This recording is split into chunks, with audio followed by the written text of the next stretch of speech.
Hey guys. Do you guys have any suggestions for good sniper rifles? Because the guy sending them knows absolutely nothing about them, and neither do I. Walther P38 Smith & Wesson, Chief Special. Get it in. Well, I'm a fan of the classics. A good 50 cal BMG. You pretty much can't go wrong. They're all pretty well made. Okay.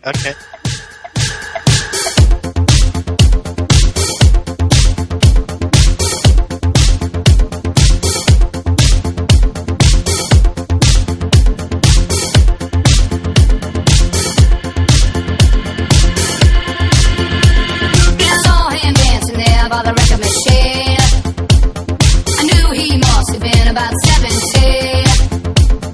The beat was going strong, playing my favorite song. It was me, yeah, me, and I could tell it would be long. It was me, yeah, me, and I could tell it would be long. It was me, yeah, me, and I could tell it would be long. It was me, yeah, me, singing.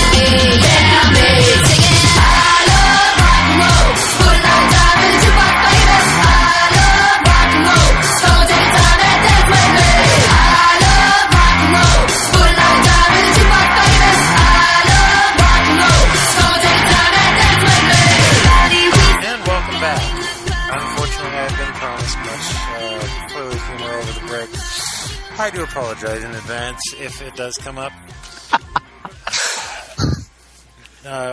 As you probably heard last episode, unfortunately MDM had to take off owing to the fact that he was not at his place of residence, but at another location where the internet was absolute crap. He may be back, may not. We'll find out. In the meantime, we do have Dead Webcomics to review. And Hooray! now, before that, we have a word from our fictional non-existent sponsor. No. Oh. No. Damn. Okay. Say it. I wanted to. It's got to meet the final Homer approval. The I Homer. Hey. Yeah, we will have joining us, hopefully, if he is still awake. ThereIsNoSaurus again. He was interested in jumping in, and since we did start with 5 people, let's finish with 5 people. Hooray! Hooray for really numbers! I'm counting them too. 1. 2. 3. 4. Okay, so do we have everybody here? Now that we're back from the break, we have Killerfish. Say something. Hooray! Squato, go. What the fuck was that? I don't know. Xepharon, go. Sometimes why? Again with that. ThereIsNoSaurus. Are we here? Oh, fail. Well, he's on the phone, so he did accept. Yes. So motorcycles might be getting his headset or something, and what have you, and the what have you. Here he goes. Yeah, Will. I could try to voice impersonate him. He's got a deep voice. Try now. I don't know why I'm laughing so much. No. Well, while ThereIsNoSaurus tries to get his technical difficulties worked out, let's move on to the topic. We have Dead Comics to talk about. Yes, Buffy. Thank you for bringing the meme back. Oh, hey! We have noise. Yep. From ThereIsNoSaurus. I hear background noise, the same kind of background noise from ThereIsNoSaurus last time. What's that? And deep, super baritone voice. Where is it? Speak. Hello. All right. Sorry to spam you then, mate, but it was just a case of I wanted to slightly do a joke about trying to get you up. It sounded kind of gay. Let's not go there. Too late, I went there. Damn it, I'm going to have to get a little faster on that. Your reaction times are slow. Yeah. Sometimes why? Okay, so before we introduce yet another Bunnycast meme, let's jump into it. Dead comic to review. This one is dead in that it is not being updated any further, and the chapter, if you will, is closed. The artist / author has indeed promised to do a continuation, but there's not been much news on that front in some time, so I'm going to go ahead and call this a dead webcomic. Yeah, we'll say at least a year. Minimum. I don't know, because there's some comics like Peter is the Wolf, which is an awesome comic that updates once every, couple of once every blue moon. If it updates, it updates, and even if it updates irregularly, that's considered updating irregularly. Therefore, it's updating. That's not. Yay! It updated. Now it's time to wait for the next one. So, as I was saying, my first dead webcomic that I will be reviewing is called Jesus Christ in the Name of the Gun. Okay. The Money or the Gun. Sounds like a Bond film. Actually, a religious Bond film. The name is Christ. Okay. Jesus Christ. So imagine. No. This was first recommended to me by a good friend. Why do I get the feeling I'm just making a bigger and bigger space in hell for me? Because you are. Join me. I'm bringing the marshmallows. She recommended this as some of the finest in pulp fiction comic reading, and it genuinely is. Imagine, for those of you who may have read another dead webcomic, which I might review in the future, called Uncle Ghastly webcomic, I think it was. You may recall Drunken Bitter Jesus. Well, imagine Drunken Bitter Jesus having his own comic with an action theme. This sounds more like a South Park parody than a comic. It really is along that line, with much better art, of course. That might not actually mean much there. So, imagine God is kind of the Hollywood playboy, doesn't really much engage with his creation all that much. And imagine... Like Hollywood does, actually. Yeah, pretty much. And imagine Jesus Christ being the angry, bitter... feels like he's failed at everything he was supposed to do. Like a reactor. Yeah, pretty much. From Hollywood. He decides he's going to return, and he's going to avert the Holocaust. So he's reborn in Russia in 1910. He becomes a carpenter yet again, and he receives a miraculous vision where he realizes who he is, remembers what his whole point for being born in that time, and etc. is supposed to be about. He gets a vicious grin on his face and then proceeds to go kill a bunch of Nazis. Sounds like Indiana Jones. Indiana Jones who can walk on water. This sounds he does it when he uses water skis. Un-Jesus-like.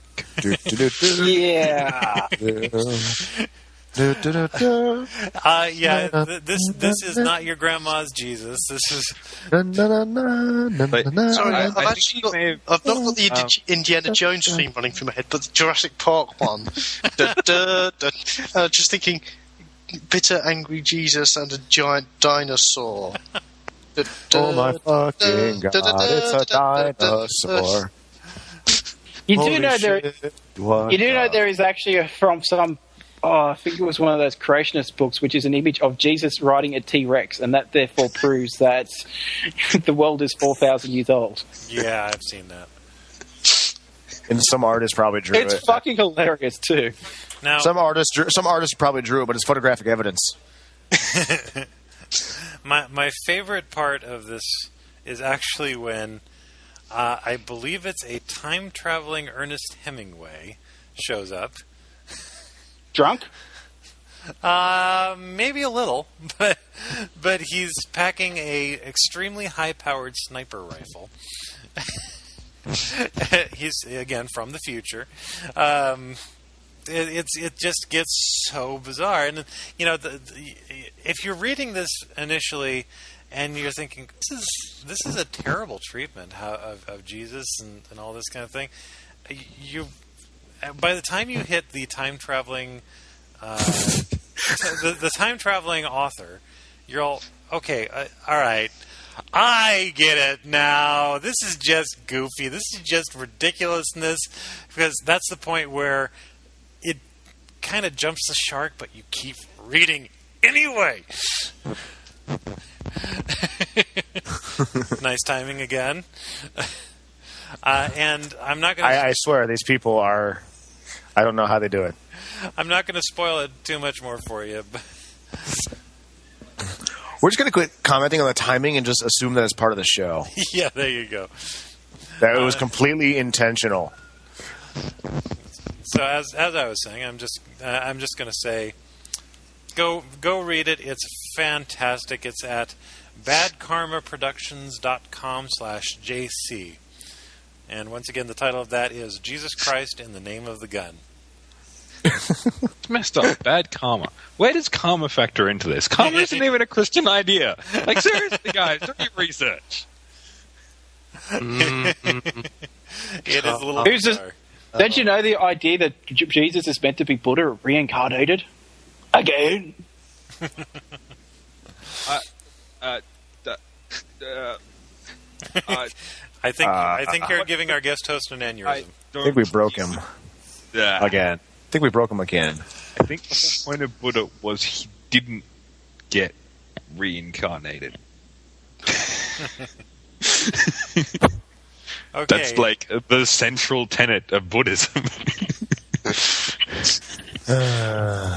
So, Killerfish, you were going to review RPG World. Go. The web comic, which is based around one of those Japanese RPG type games where you play where there's a main character is the Sturwood. I can't pronounce words. The main character is he's called Hero, okay? He swings a sword, goes around gaining experience and stuff, and nothing makes sense. And I was going to say something fun, but I completely forgot because I got distracted by a picture of Jesus riding a dinosaur. You found a rock. The power compels thee. Well, to pick up on this review, RPG World, if you've ever played a Final Fantasy game, or frankly any Japanese role-playing game made by a company that starts with Square and ends with Soft, you'll know the basic plot, because really it's the same goddamn plot in every goddamn one of the games. But I play them anyway, because I'm that kind of sucker. But the reason RPG World succeeds is because it makes fun of all that. Yes. Wait, which game series do you play that has the same thing? I wasn't paying attention. What? Final Fantasy. Nah, I was just giving you a hard time. Yeah, actually, speaking of that, Final Fantasy 13 has a lot of 7 references. And 8, and 9, and 10. And probably 12. Do they bring back flying airships? Yes. Isn't that the game? What game? Wait, hold on. Which Final Fantasy doesn't have flying airships? No. They moved on to just having a map and saying you're on an airship. But yeah. I want to take it back to the old school Final Fantasy 7 and 8 no, I and 9. haven't quite fly it. Haven't quite encountered that yet. I have met this game's version of Sid. So isn't the latest one the one that takes 25 hours before it's, quote, fun to play? Final Fantasy 13 is like the stomach flu. They say it gets better after 24 hours. I don't know. I've been enjoying it the entire time. But, yeah, that's just me. Well, yeah, anyway, I'm sure they make it enjoyable. Go on. Go on, Killerfish.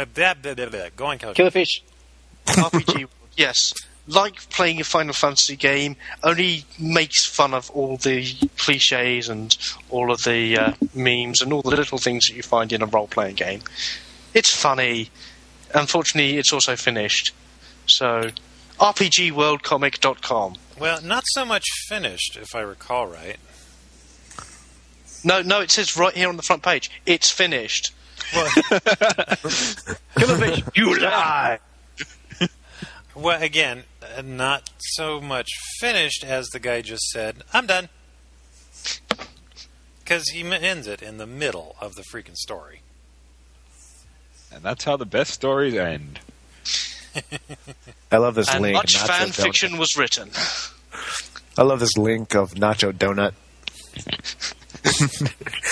For anyone who's curious just what we're talking about, it's Nacho Donut, that's Nacho Donut, .files.wordpress.com/2009/03/Jesus-peace, that's PIECE1.jpg. Oh, your Jesus daily on a dinosaur.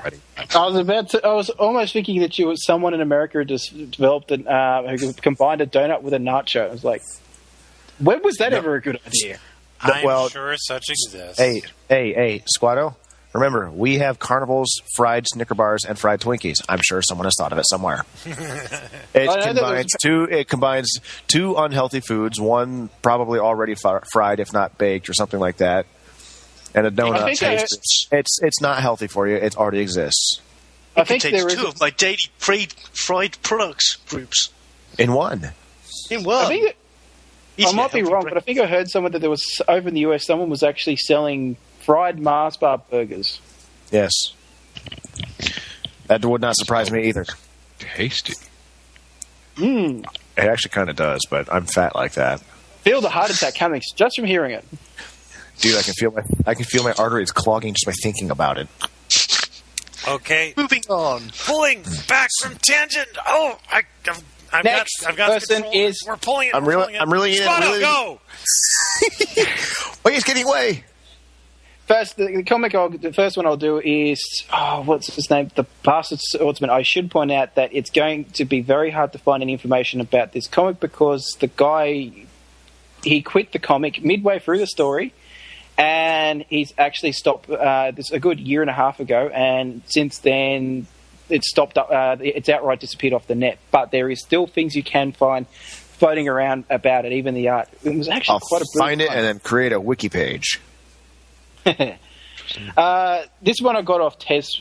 He was actually one that recommended it because he did fan art for it. The basic story is this guy created it when he was on a tour of duty with the US Navy in 2002 when he was just bored shitless in the bunk. Instead of doing something like, say, watching porn, he came up with an image of a girl with a sword and then created a comic from it.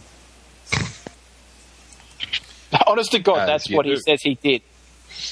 I believe it.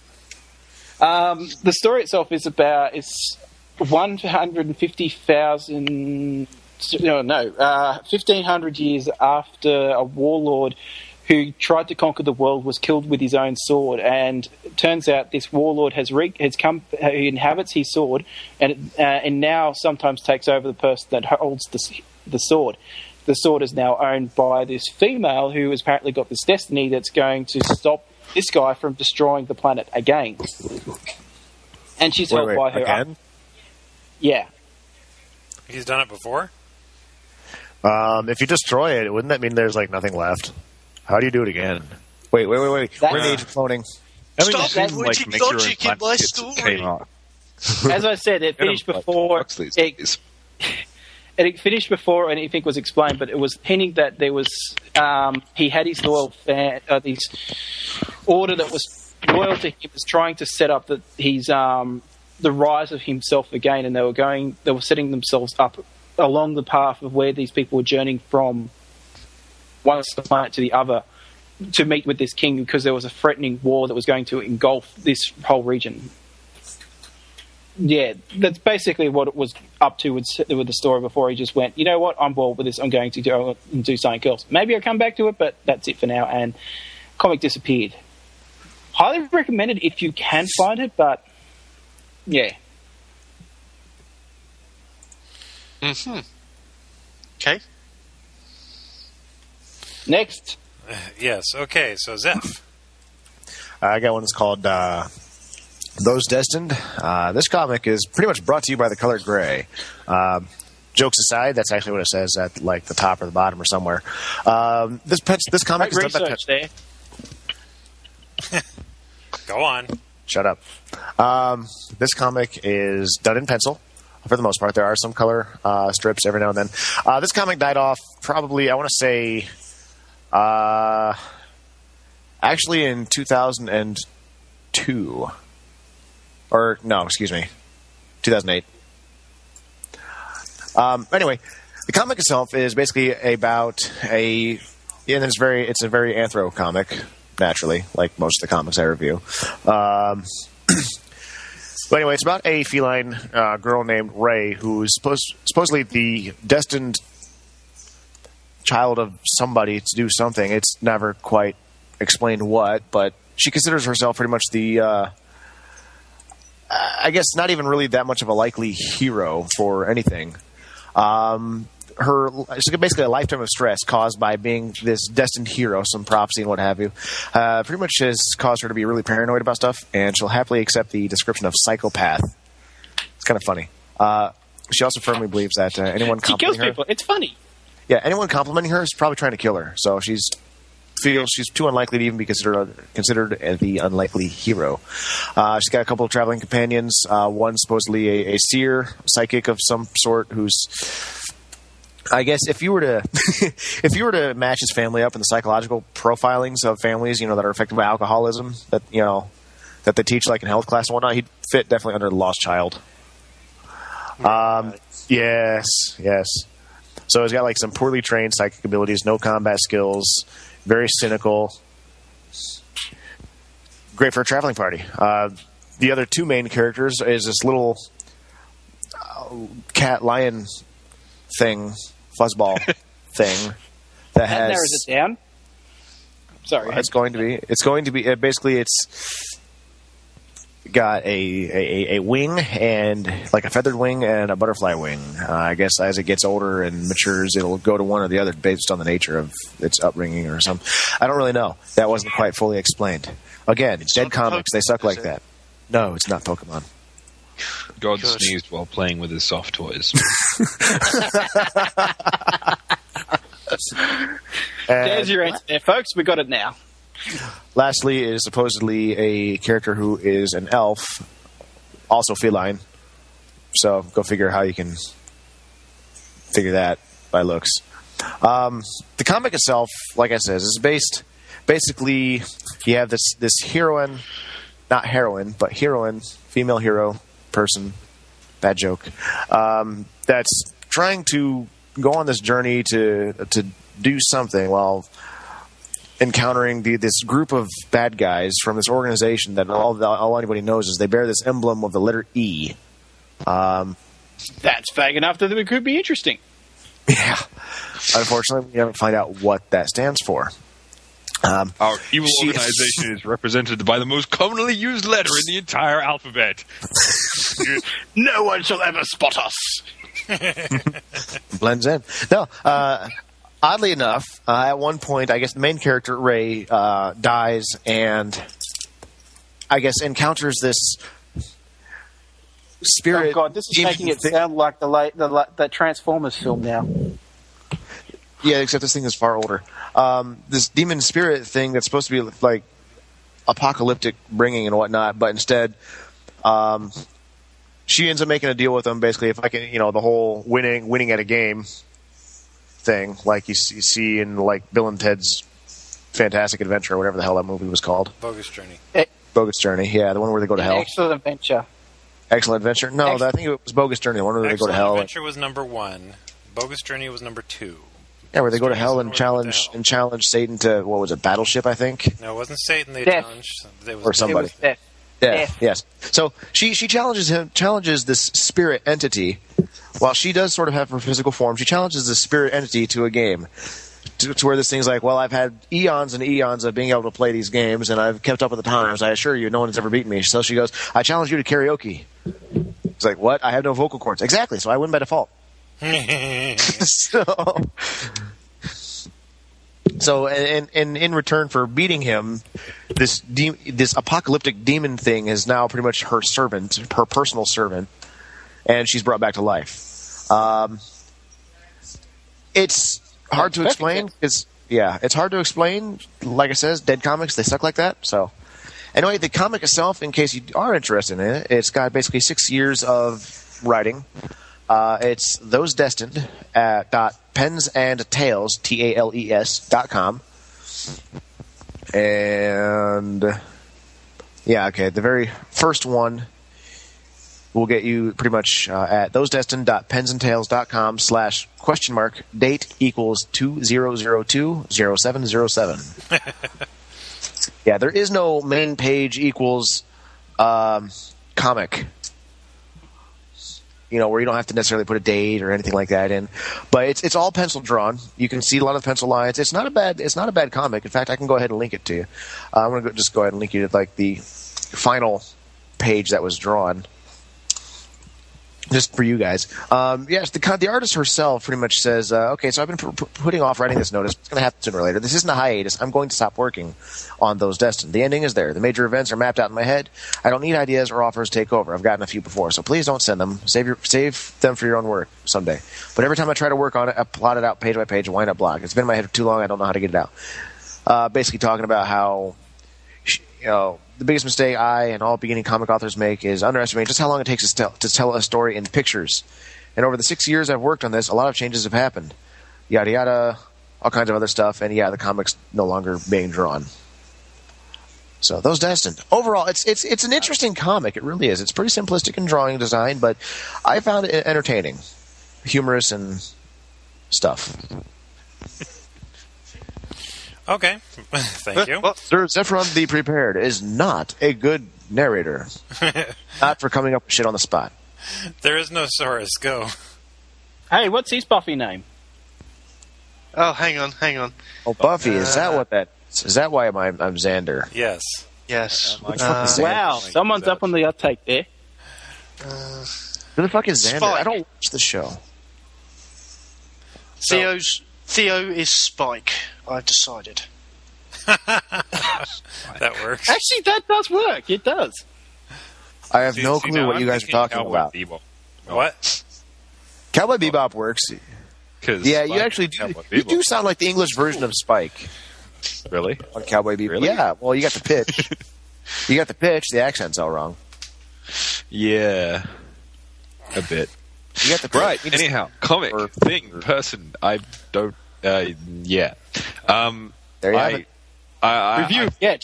Like, Squato told me what the topic was going to be, and I was like, yeah, I know plenty of these. Like, I must have, like, at least 10 on my list.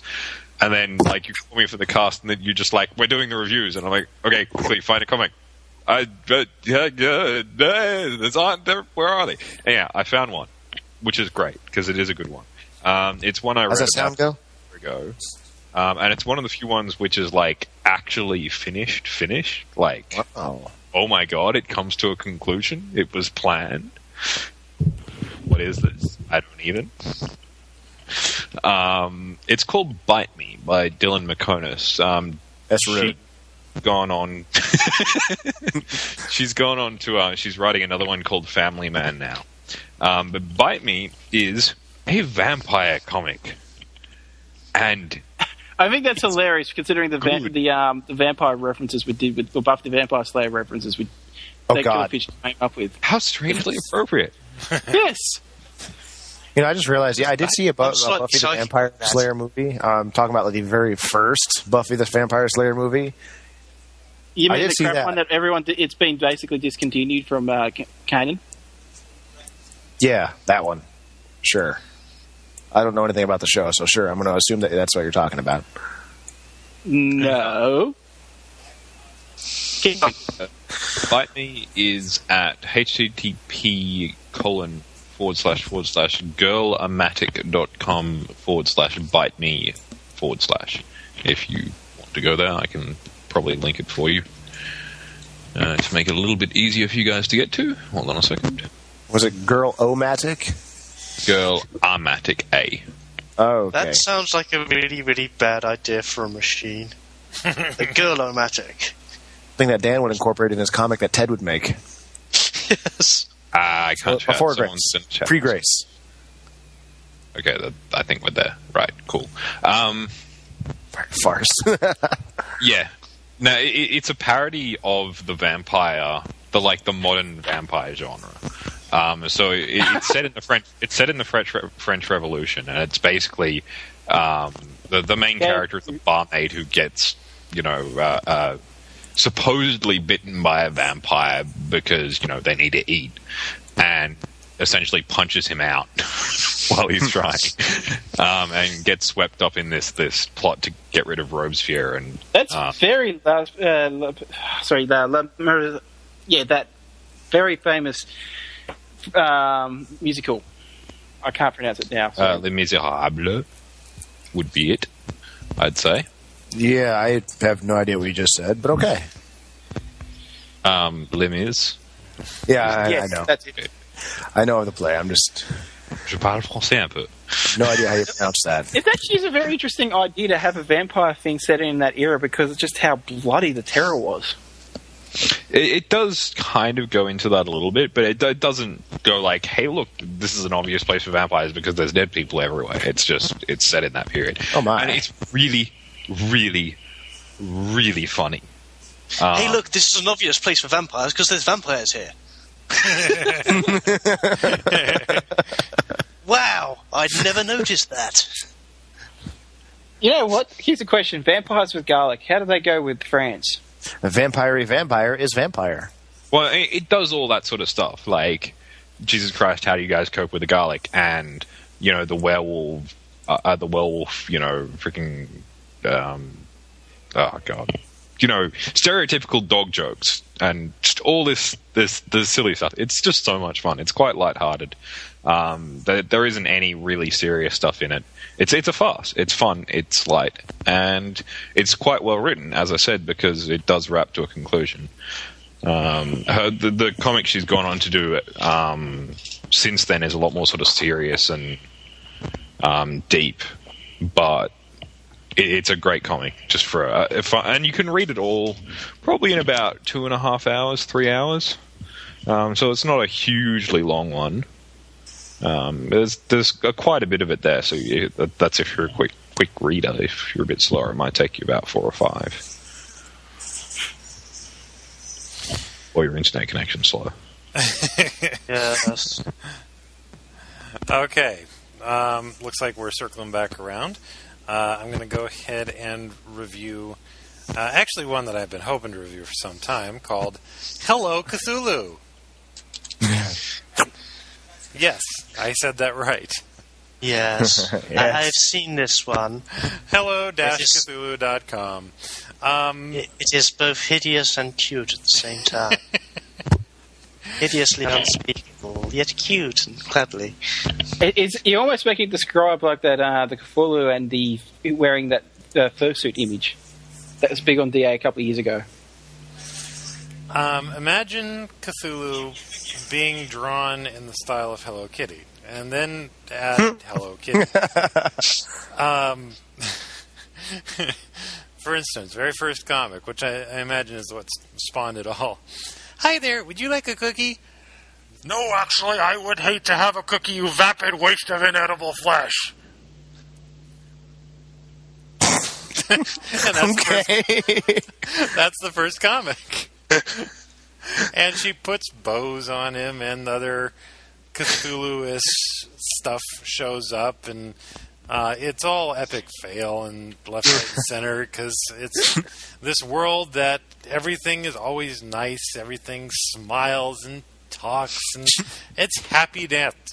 Happy dance all around, and the evil demon spawn summons turn out to be these cute little cuddly animals, and it's just this fail after fail after fail for the Cthulhu mythos, but somehow... It reminded me of this.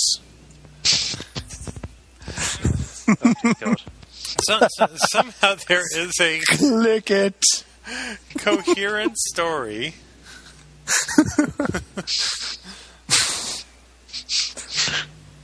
Okay. And that's cute, but not as good as Hello Cthulhu. Yes. Basically, if it's green and has tentacles, it's infinitely better than anything else. Is the moral of this story. If it has tentacles, it's going to be Rule 34. other rule. Yes.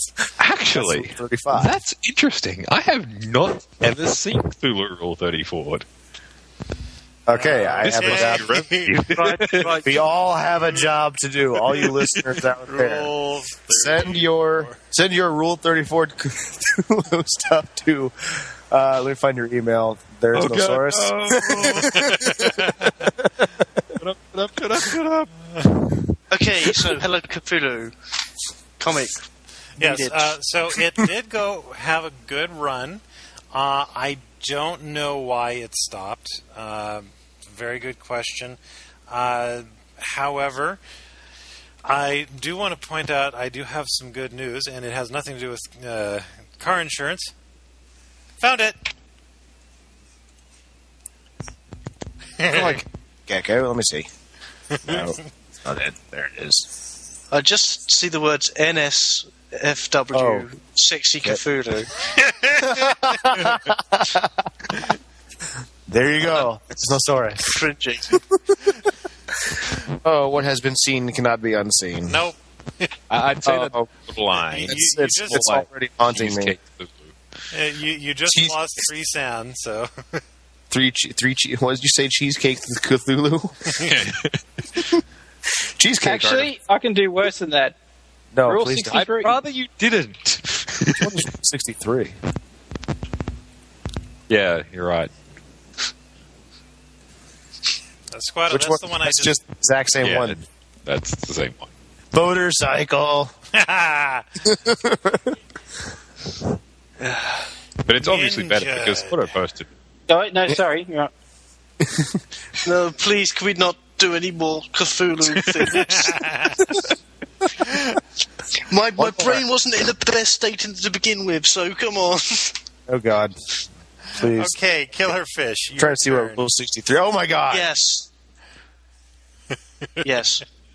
Whilst these guys are all recovering from their brains being completely flattened, I shall be discussing Narbonic, a strip about an adventurous young mad scientist, her underpaid lackeys, and gerbils. Oh, you said Yes. This comic actually finished, and now the author's going back and doing a director's cut run.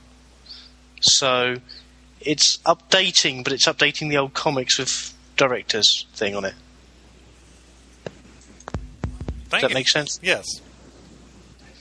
But yeah, I found it quite a nice read. It's wacky, zany. It's got people turning into other people, and guys finding out that turning into a girl isn't as sexy as they thought it would be, and gerbils turning into humans.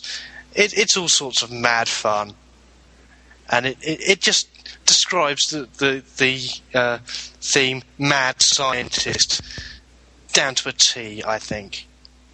What's the comic again? Sorry? I just didn't catch that. Narbonic. www.narbonic.com. NARBONIC.com.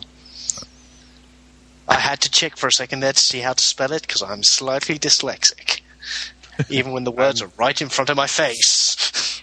I'm just trying to make sense of that last one that Squato sent. Not making sense of it. I'm just sitting there going, wow. Yes, and I appreciate the silence because it means I can actually talk for once. Anyway, I enjoyed it. Go read it. You'll find it fun and humorous. Haha. Next. And oddly enough, Killerfish's mic cut out through the entirety of his talking. No one heard a thing. Damn it. Squato, do you have a second dead comic to read? Yeah. Okay. I just gave you the link. You can read it out when I finish. Okay, this comic it actually has finished. They completed its entire run. They've moved on to do something else, but it's... Well, fine. Again.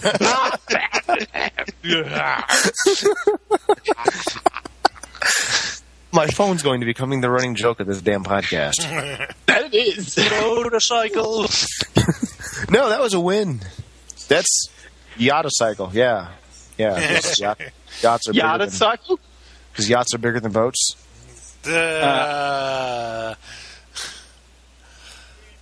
Go, Squato. Okay. I'm sorry, that just was foul. Was throwing me a bit. But back to what I was going to say. Yeah, the comic itself is finished, and they've moved on to another story. I haven't read the other one, but this actually, in the art, it's not that great, but the story is actually interesting, especially the idea. The basic premise is that it's set a couple of centuries into the future, and it follows the story of I can't get his name. Yeah, basically what it's. Yeah, I thought I saw the name then, but it didn't come up. The comic itself is called The Miracle of Science, and the general premise is that one of the reasons which helps the development of the human race is that they discover mad science is actually a real psychological condition. And people, yes, this one. This is good. This is the continent of Brazil has decided it likes you comic, isn't it? What? There's just this one. I read this comic once, and I was going through it, and I picked up the line. That's like saying the continent of Brazil has decided it likes you, and I was thinking, what? But apparently, it's in there. Okay. Anyway, Squato. Okay. So yeah, basically, mad science is a real psychological condition which spreads. That it almost like a virus, and it has to be. It has to run its course. In this case, this person that gets it, they have this idea of what they want to develop, and pretty much everyone that gets this mad scientist virus, they always try to have their ideas of how they want to rule the world, and they come up with some really. Their schemes ultimately don't work, but they come up with some great advances in technology, and there's these force that's dedicated towards monitoring and stopping these, quote, mad scientists before they actually do any damage. Particularly because that they can actually, with these people, can grab them and then, how can I put it? Try and use the technology spread across for the benefit of humanity, or if worst case scenario, just shove it into a warehouse somewhere. Now, that's how you play Indiana Jones reference. Top people. Basically, this follows this guy, as it turns out, ultimately had suffered from it in a mad scientist condition in the past, where he tried to take over the moon, and he was cured of it, and now he works for that department, and he's set to investigate this mad scientist that started in Venus, and Venus has actually been terraformed into an habitable planet with an ecosystem similar to Earth's, but not the same. But it's also the totalitarian government. In fact, one of the things that happened in the past is when humans started to land on Mars, Mars had this independent spirit, and in the end, it cut itself off from the rest of the human race for 2 centuries, and the rest of the human race, the rest of the planets had to be formed under the support of Earth, but at the same time they built this independent spirit where it's vaguely UN-ish in the sense that everyone's trying not to be dominated by either Earth or Mars, since Mars, when they've reattached themselves to the human civilization, has all this massive technology. But there's a few things people don't quite catch. One of them is the fact that it turns out that they never really worked out the fact that the radios or the communication devices that they use you can speak to someone in real time from, say, Pluto, when the other person is on Earth, and Earth is on the opposite side of the sun. No one quite picks up what that implies. This is a comic with mad science as a central theme. They have, like, moon death rays. There's a kid who can wander around in space because he has a self-contained bubble of air. You'll have to forgive my sudden outburst of laughter there. An acronym popped in my head. It is the United Planetary System. UPS! No! Yes, dead comic, because that's another one where it's legitimately ended because the story is finished. Very satisfying conclusion as well. Does kind of leave the idea that there could be a sequel without making a sequel mandatory. And on the same token, in fact, they're congratulating them and holding off and actually telling a sequel. Yeah, because it's you tend to see that with some people when they complete their story, they'll want to tell us a sequel just so they can actually tell a sequel without actually thinking of that in the first place. Yeah. Or doing a Star Wars and prequeling it to death. Yeah, this is definitely one that's very, very much a nice, wonderful stand on its own kind of thing. You can easily see other stories being told in the universe, but not necessarily anything directly attached to this story, because this story's done. You know what I'm saying? Also has a very interesting message about human spirit too, which I found comes out in a very interesting way in this one. Yeah. Well, the whole planet mind is a little creepy. Yeah. But it does actually play very well to just what that means, particularly, as I said, that totalitarian thing, because it's one of those puns that's really funny is with with Venus, they have this idea about how backwards and destructive and all that type of crap Mars is, and how they must go to war and destroy Mars. But the funny thing is, if Mars actually had decided to do anything, they can wipe them out in a millisecond. If they go, we're going to declare war, as soon as they just said that, the entire planet of Venus has just disappeared from all of history, basically. That's how much power they have. Yeah. So, Zeph, No, I don't have one. Okay. Preempted. And, the address, Homer? You want to give it for Miracle Science? yes, please. Is this the project-apollo.net? Yes. /mos/index.html. So I know that ThereIsNoSaurus has at least one more, probably a couple. I have just, in fact, found a second. Yes, this is one of the ones I really liked from a while back. It's hard to say whether it's dead. It's like it has updated like once in the last year. They haven't officially said they're dead. It's kind of like the Watch at the moment. It's like there's an update every 6 months. Right. So, and it's one of those ones where you probably need about like 60 to get any progress in the story. So it's like, okay, I moved, and then I had a cup of tea, and then I brushed my teeth, and then my entire readership died of old age. It's called Alpha Shade. Have any of you guys seen this one before? No. I don't think so. It's notable for two reasons. One is it's got really, really, really good art, and two is that entire art is vector art. And to draw art of this quality in vector format is no small feat. Please think. I'm interested in seeing this. That's something I've been wondering about. As someone who tries to be an artist and fails massively, I never really did know the difference between raster versus vector. What the hell is the difference? I can do that. Raster is a bitmap, and the way you work with a bitmap is you have like this grid, huge grid, just like a screen of pixels, and to make a raster image, you assign each of those grid of pixels a value. So, like, the top left one is blue, the next one along is blue, the next one along is slightly lighter blue, the next one along... Like, if you zoom in, that's why you get pixelation. You can see all the pixels. So if you get, like, a tiny image and you blow it up massively, because it's got image... The image is, like, a grid of pixels, it'll just... Those pixels will grow. They can't, like, re-sample it.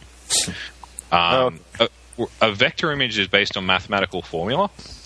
So it will say, for example, you'll draw a circle and it'll say, like, this circle is xy, and in relation to it, another circle is 2xy. Does that make sense? So you can scale it up and scale it down, and circle 1 will always be xy, circle 2 will always be 2xy. Everything is done mathematically, so it will scale infinitely. So basically, you're saying that all that math crap that they teach you in school is useful. Yes. How the hell is that vector? And in this case, and looking at this, it's fucking pretty as hell. It's drawn in Flash and Illustrator, which means that there's no raster at all. Wow, this comic is beautiful. Yeah. Holy shit. It's amazing. Wow. Though, It's one of those things. The people who start with vector art go like, "How the hell can you do that with vector art?" Once people get good with Illustrator, it is almost as easy as Photoshop to draw with. Once you get the hang of it, it takes a lot longer, but you can. That's beautiful. I love the flash loading screen. Yeah. So it's a very, very high production value comic. It's quite an interesting story. Sort of like it's weird, and this is the issue: is it's got 240 pages, and you're just kind of starting to get to the point where there is sort of like a linear narrative. It jumps between this weird steampunk semi-fantasy world and our world, and you're not sure how they can. But it's a really good comic just to read through, just to like gaze at the art in wonder and feel unmanned. And feel insignificant. Just wow, that is impressive. What? This actually this sort of looking at this world, it kind of makes me think of La Puta.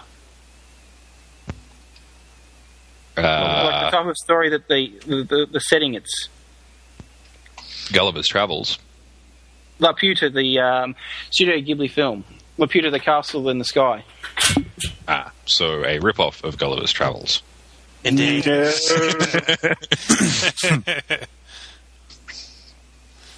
You watch this film. You know what? Next time we meet, mate, I've really got to go and actually watch this one then. I think I've seen it. I'm just kind of being facetious. Yeah, it's a good one to check. Big word. Do you like football? Once again, Killerfish went 10 minutes without saying a single word.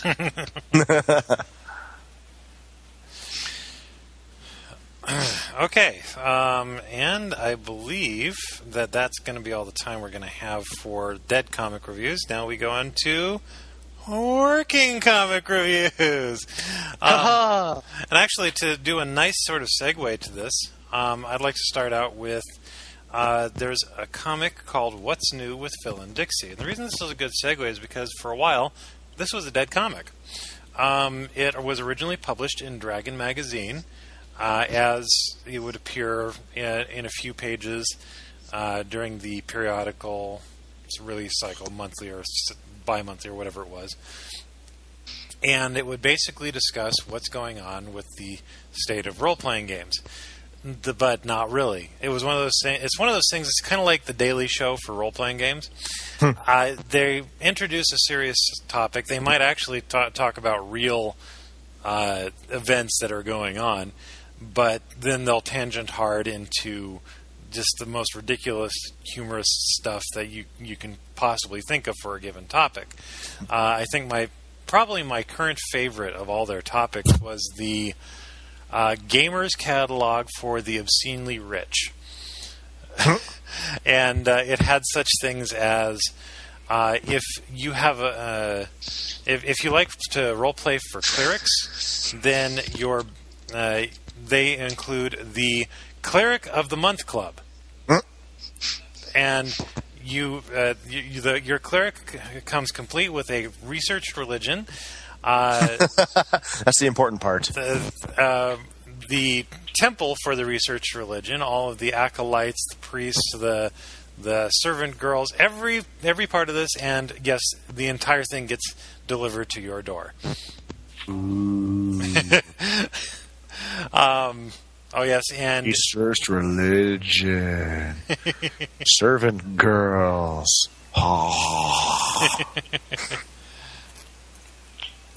I'm sorry, what? Really on the merchandise before you pay. Yeah. Where's that? So, there's in the second strip of Wear Geek. Come on. Yeah. So, if you are interested in reading, this is at http://www.airshipentertainment.com/growf, that's GROWF, comic.php. And for those of you who do follow Girl Genius, yes, this is the same server because it's the same artist. This is Phil Folio's work from back in the day, brought right up to date with the regular releases that he has continued now that they are an independent house, not with Dragon Magazine. Both he and his wife are very cool people. Oh, yes, absolutely. I met them both at Comic-Con. That was so cool. Got them to sign my comic book. I felt awesome.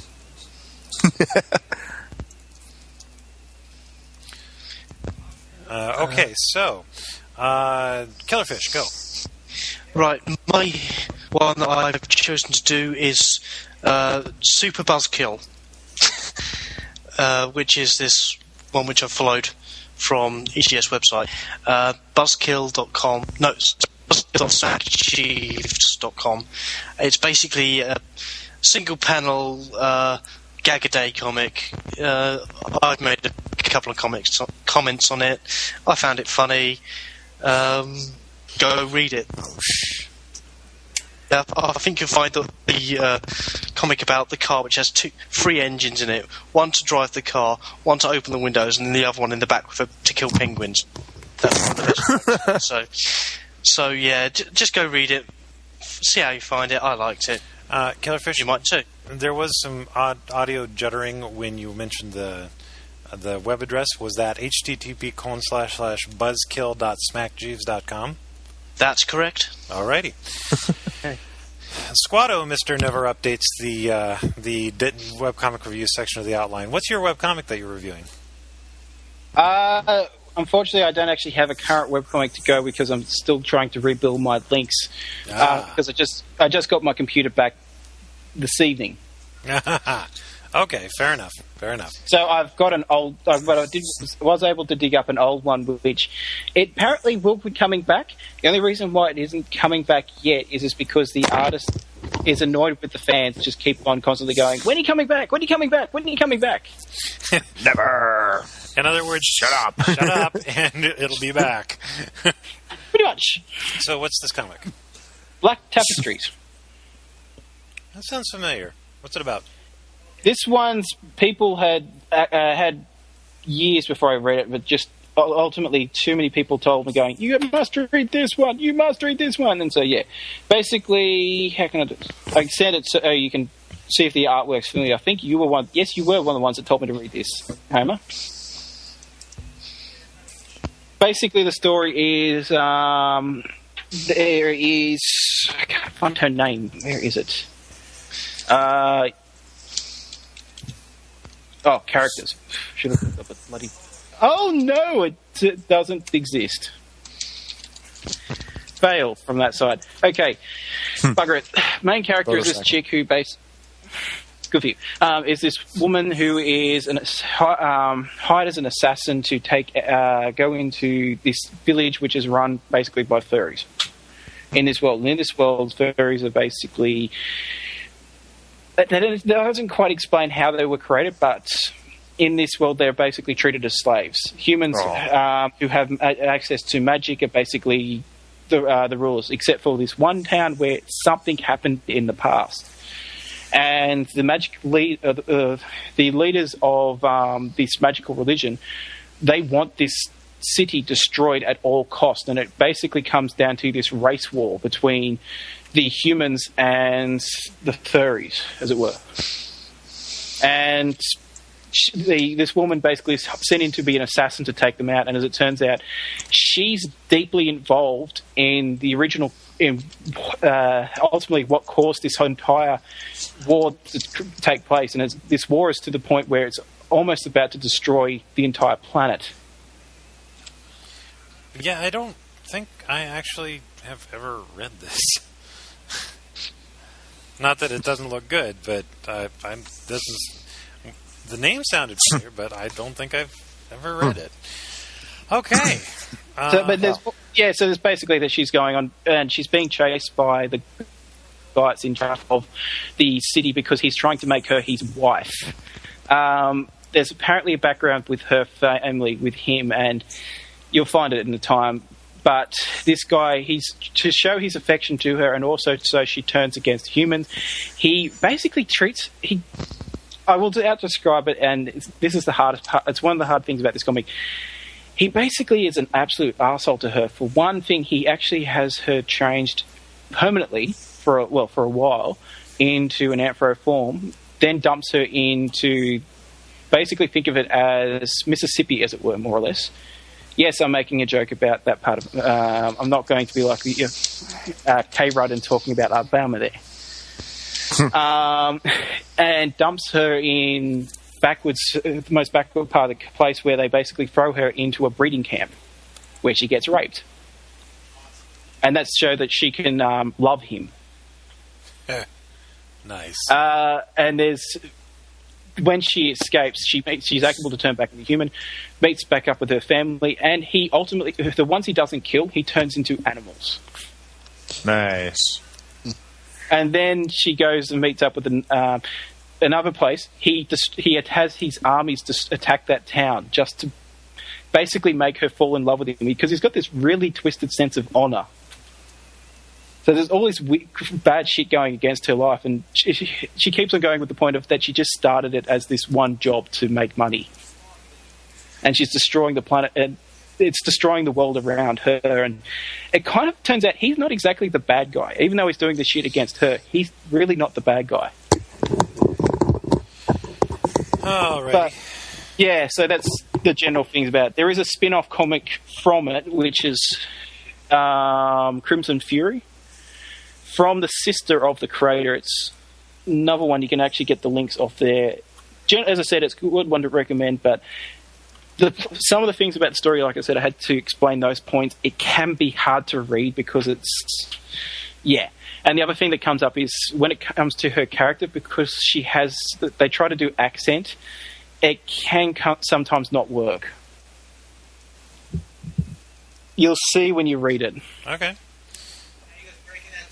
All right, so we're starting to run out of time here, and I know our guests would like to get their comics reviewed. So, Xepharon, you've got Goblins' Life Through Their Eyes. Can we do... Yeah, they can take care of theirs. Okay. Let's actually jump to MDM, who we've got back. Yay! Okay, so you were going to review Spinneret. Go ahead. Oh, yes. Let me get it open here. Oh, come on. Shit, Internet Explorer froze up again.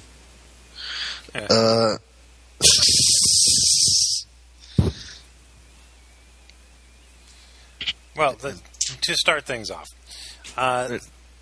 Spinneret is... All right. Okay, I got it. Shit, that's not what I want. Okay. Stupid. All right. Homer, go. Spinneret is it's... I got it. Kind of a superhero parody comic. Jump in when you actually have the site up. Firefox. Yes, Firefox. The main character is a lab assistant working at a lab where they work with spiders. And they also work with tools that deal with radioactivity and DNA. And Spider Pig. Are we recognizing a possible theme going here?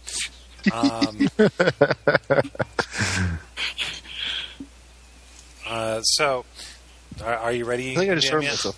It's coming up. It's wait. Oh my god, where is it? Oh, there it is. Okay, so. Right. Oh my god, it's so slow. So Motorcycle, go! All right. All right. So it's like Homer said, it's a superhero parody. It's kind of a Spider-Man type thing, except the main character's female, named Heather. And instead of the Spider-Man thing where he just gets ridiculously muscular and can shoot webs, in the movies he can just shoot the webs out of his hands. But in the comic books, he built the things. She grows 4 extra arms because of falling into this thing, and gains the ability, like a spider, to shoot web out of her butt, which is pretty awesome. That sounds kind of kinky. In fact, that sounds not kind of. That's really kinky. Wow, I really didn't want to know that about you there, mate. Thank you very much. I'm really comfortable with that. What's being heard cannot be unheard. Then quit talking. I do like it, actually. I mean, it is a nice jab at the Spider-Man kind of style superhero. It's like, how do they shoot web out of their hands? That doesn't even make sense. Obviously, they'd shoot it out their bum, because, that's what spiders do. If you had this and you had diarrhea, wouldn't that be a rather sticky situation? Yes, it would. Just like with spiders, it's not actually coming out of a bum; it's coming out like a tailbone type. Yeah, it comes out of the tailbone. I don't even know how that works. So it's like she's got a little gland there or something, right? You know what? You just made me think of with that MTV, the movie awards, and they had Jack Black taking off Spider-Man with it was all, the white stuff joke about how it spreads everywhere. Wouldn't if you were to make a spider web out of that and you had this situation, wouldn't that mean you'd have to press your butt? Oh yes. One of the main superheroes is his name is I think Black Tiger. He's this giant, ridiculously huge African American guy who gets really ticked off when you refer to him as Black Tiger, which is pretty awesome. He's like that. Then if he hates it. Never mind. Okay. So, it makes sense if you read it, I'm guessing. My name is Jason. I have named myself Jason, but I hate when you call me that. I don't know. You're close. He names himself Tiger, but everybody just calls him Black Tiger. And he starts ranting about it. Because he feels that everybody's racist. All right, you know what? Here we go. Got a link to it. Alrighty, KrakowStudios.com/spinneret. They also did. This guy is huge. There's a lot more stuff there than just that one. Okay, so ThereIsNoSaurus. Currently running webcomic to review. I've got two possibilities, just in case one's been done. I'll do the Meek if nobody's done that. Has nobody done that? I don't believe so. Awesome. Yes, we have Right. an alternative universe, so. Darn. Oh well, in that alternative universe, I have wings. And I bleed diamonds, because I'm just that cool. God damn it! Wait. Okay. I just missed it. What happened? My phone made a noise. It made the noise.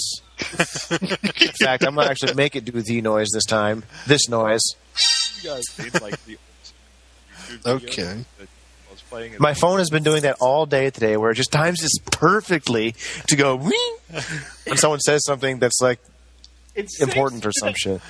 It seems to do that more prominently with me for some odd reason. And then we've got with that, so it obviously must be an Australian thing there, so. I don't know. You're getting really quiet, Squato. Okay. Talk louder. ThereIsNoSaurus.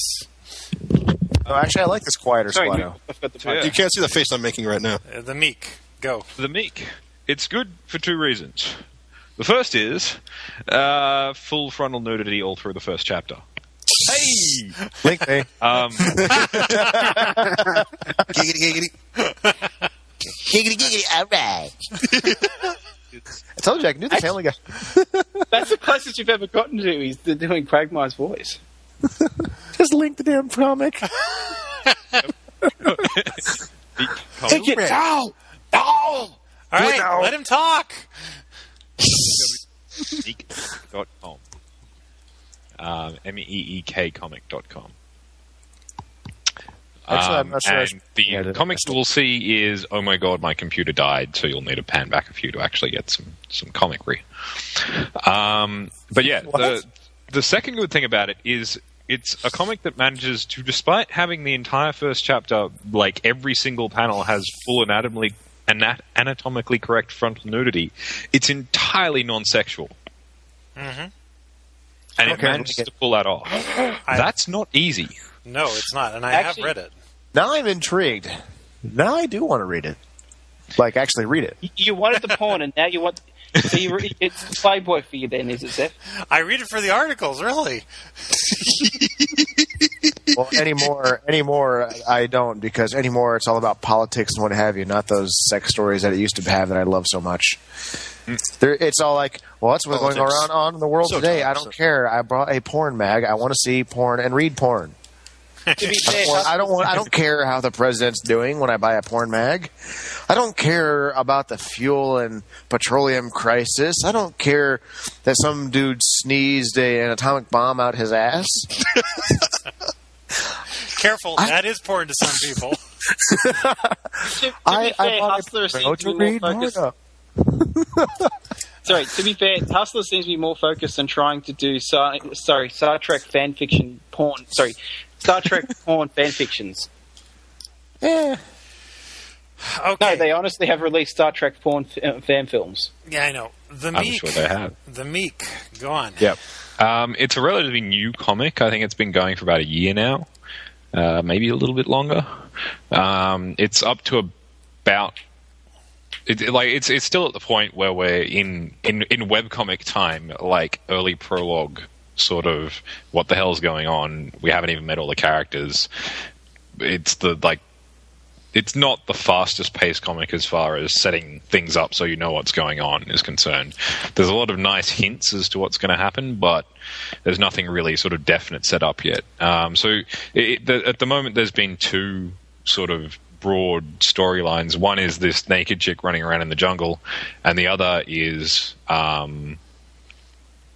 this guy who seems to be emperor of a country that presumably he got to be emperor of by winning a war of some kind. So, he's scarred from the war, and he's not used to being a ruler, and he's all sort of weirded out by having to do the standard, the diplomacy and the fighter, fancy not a dinners and whatnot. Yeah, he's a soldier who somehow ended up in charge of a country.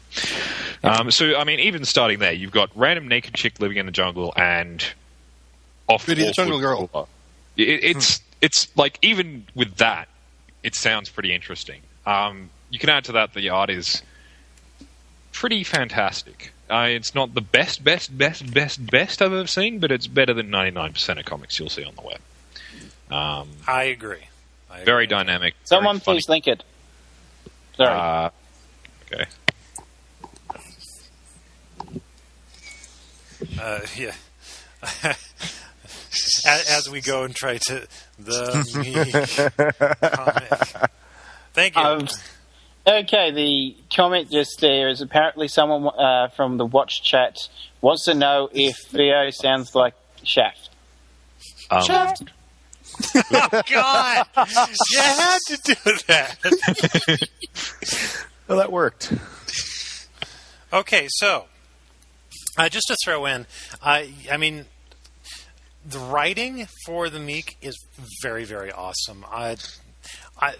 The Emperor guy, if you're reading this through from the start, you don't even know he's the Emperor. Yeah. I mean, at first, it's like, okay, he's going to a dinner. It looks like he might be like a soldier of some sort, maybe a general. He's got the nice uniform. Oh, and it's going to be a very important state dinner, so that kind of leans you into general. But he's, of course, having some family problems. Oh, wow, he's a very important person. Oh, well, clearly he can dictate terms to another country, so the leader of this country trusts him implicitly. Hello, he is the leader! Hello. I mean, that's exactly the thought process that I had as I was reading through those comics. Well, and I can do another one if you want. No. Because I prepared two. We are running out of time. Please save it for the next time. Next time. Yes. There won't be a next time. Actually, there will be, considering the fact you requested to be on this one, sir. We'll force you next time if need be. Okay. You have our bets, Mr. Bond. Yeah, but I have this superpower that defeats you all. It's called sleep. And I have a way around that. It's called Troy. Oh! No. Last time Troy tried to stop me sleeping, it didn't work so well. Is that the time? Was that the time sad. everyone was? Was that the time everyone was lying on top of you? I wasn't trying to sleep then. Okay. I was trying to breathe. We'd like to thank This is our what you miss out with your Aussie mates, sponsor, favourite one. Shastrix.com. Yay, sponsors. They will also be hosting MDM's upcoming podcasts, as well as their ongoing hosting of several comics. And trying to take over the world when they can actually, do it right. Yes. Killerfish did have to take off, but he is taking touch typing courses, which is about time. No, we are not going to sing the Blood Lightning song. No.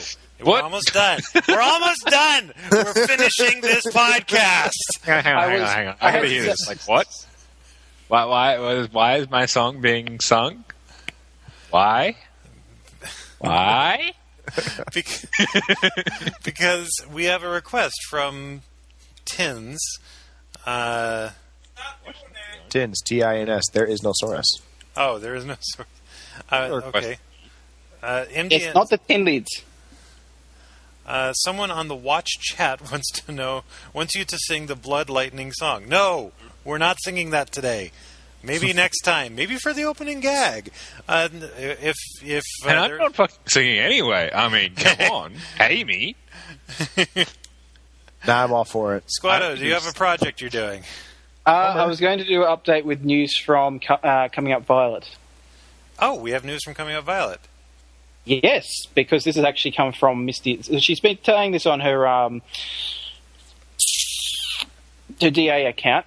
Basically, what happened is that when I left it, as I said, she was given control over the comic by Brian, and she actually had left people with the option if they wanted for her to continue the comic or for it to die. Basically, the votes came in and people wanted her to continue it.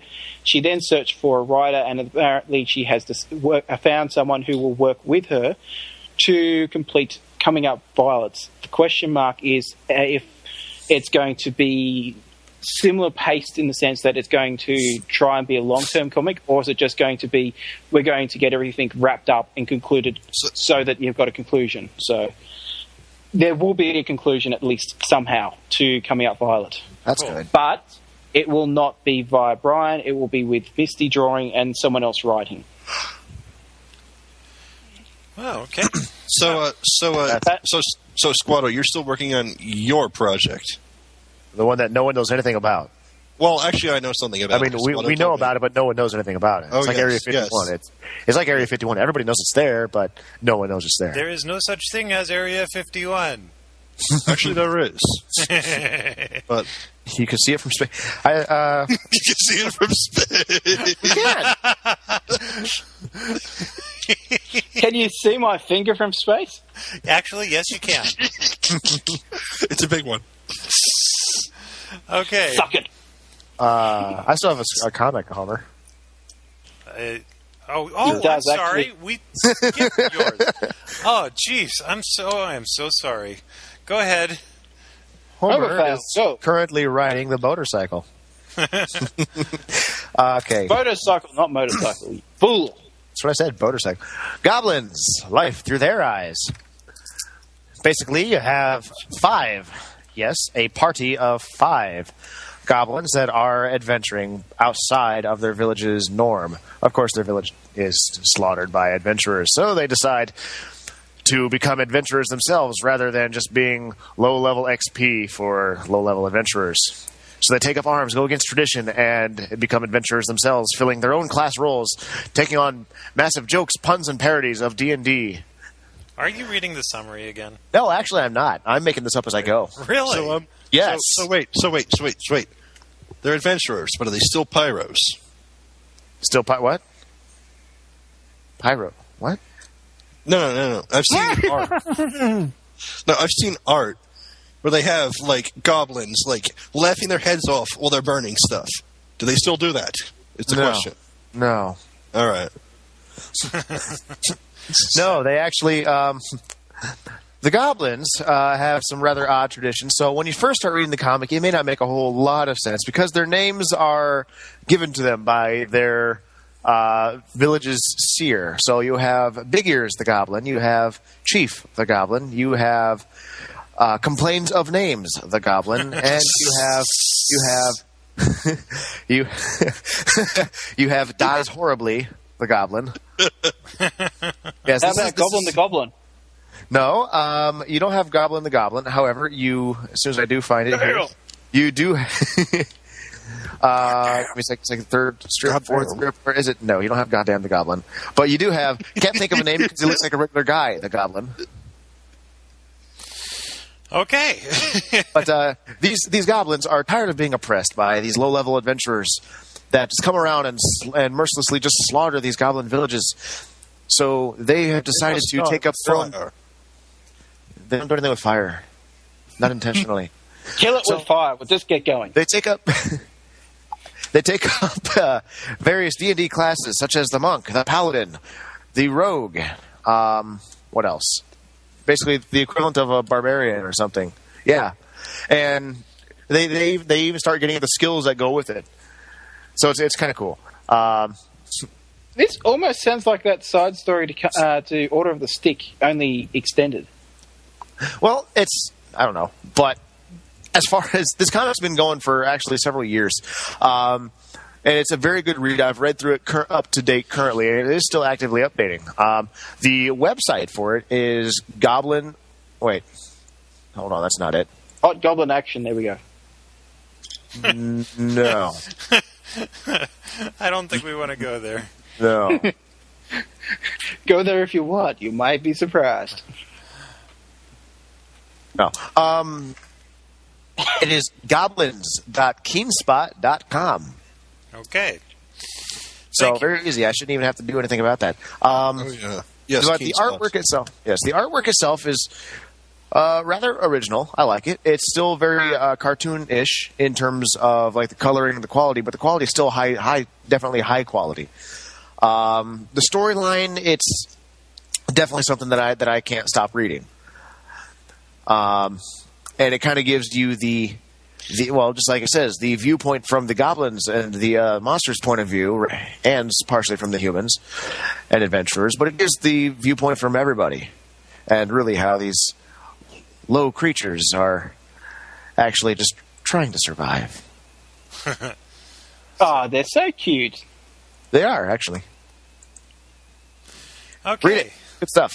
Thank you. Now we make good projects. Yeah. Okay. So, to review, we have Killerfish doing touch typing. Squato gave us a brief on Misty's project, and his own project is hidden. My project, I have a project? Yes, you have a project. The same unnamed project. Actually, no, I do have a project. Not going insane with work. Because of idiots, then the defense force are coming up with stupid things like, oh, I shouldn't have to pay for things because I'm with the defense force. Right. Wow, and you're in a democratic country, which is also capitalist. How did that work for you? You're paying for shit. Speaking of paying for stuff, I have been... This. I have launched what I'm calling Step 1. It's those of you who follow the Bunnycast know that I've been working on trying to get going on my transition. And my wife and I finally came to an agreement with what it gets to start looking like. Okay. I'm actually kind of confused at this. Either that or I just haven't been paying attention, or the more likely thing, I flat out fucking forgot. Okay. I am transgender. I'm trying to get to the point where I can actually transition to living full-time. Living what? Living full-time. Living in the lockdown. Okay. Okay. And the number one obstacle has been my wife. She's been worried and scared. So we finally kind of came to an agreement. This is where we're going to start.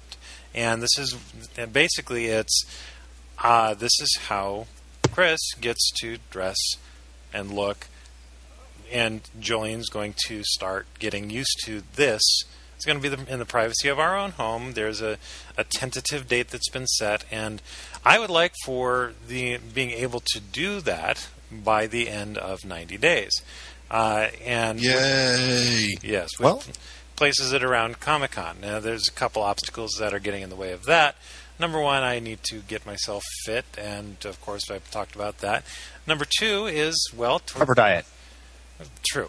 To get to the point where I can look the way I want to look, there's a certain price tag attached, and $1,237.41. Exactly. And Yay! I've posted some details to a new blog. It's web.me.com/homernet/Dame Helen. Go there for more details, and go there to see my continuing adulation of MDM, who has graciously... It's what, like 300 now? Yes, it is currently at a total of $300 that you've given to this project.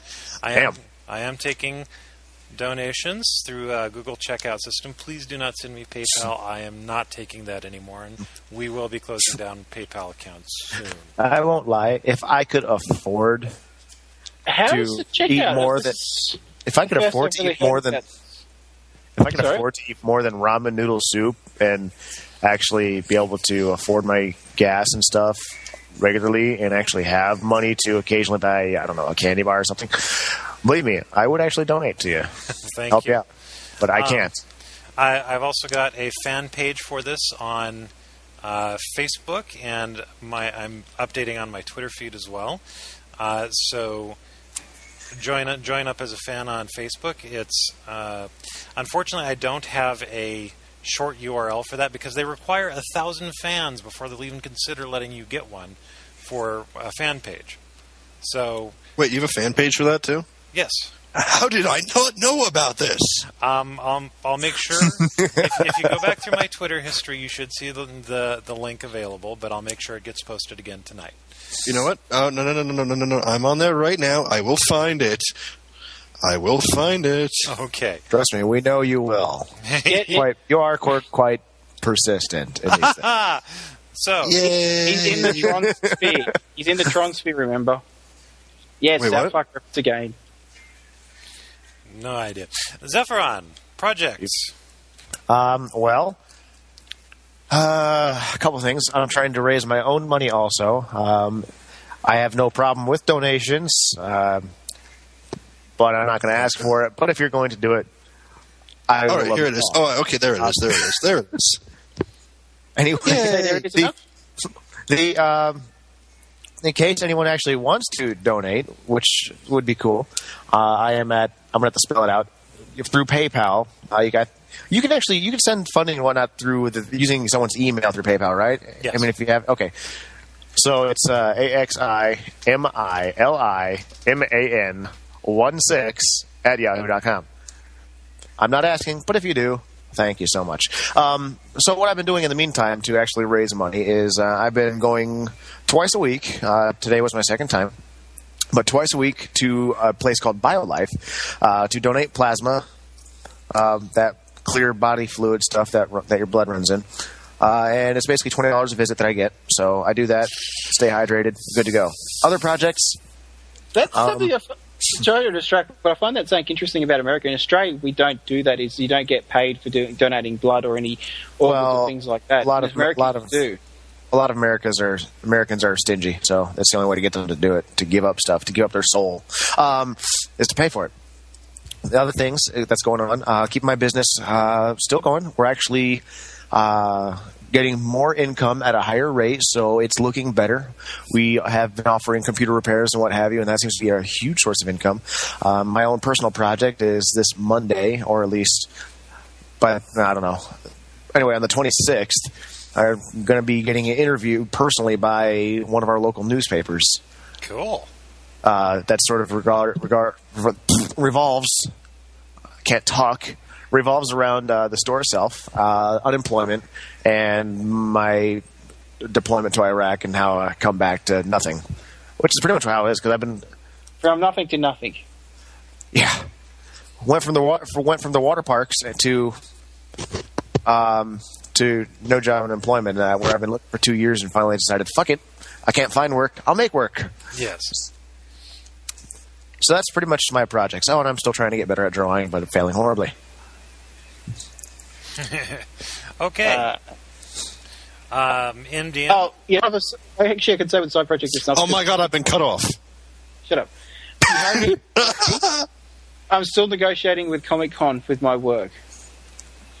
Because it's a bit of an issue with how much time I'm allowed to have off. Apparently. Right, yeah. Tell you what. I love my cell phone. I'm going to keep it with me on every podcast from now on. Yes, I'm going to please. see by the end of the podcast. At the end of the podcast, I'm going to actually make it play.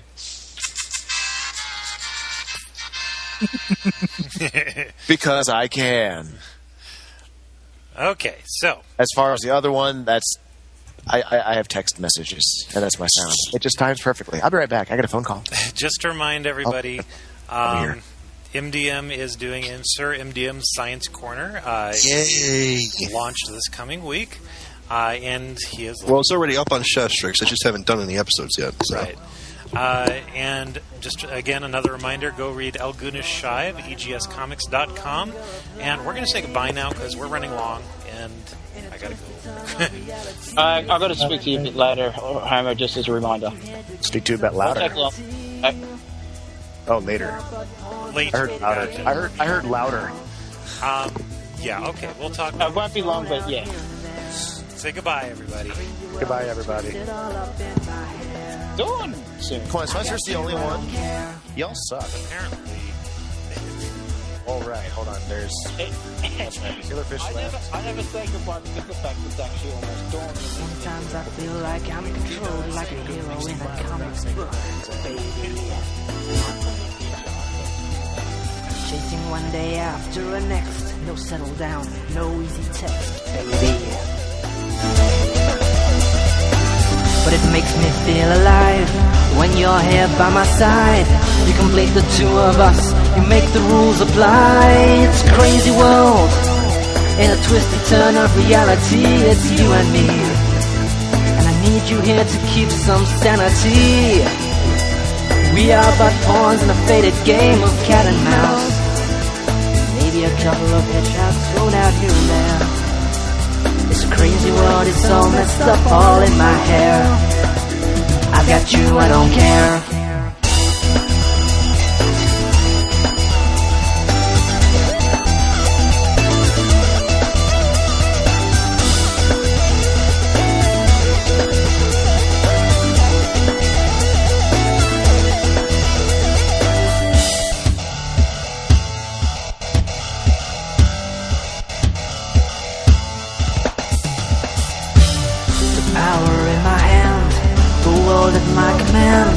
But now all that I want is just to be your man. It's a crazy world, in a twisted turn of reality. It's you and me, and I need you here to keep some sanity. We are but pawns in a faded game of cat and mouse. Maybe a couple of guinea pigs thrown out here and there. This crazy world is all messed up in my hair. I got you, I don't care.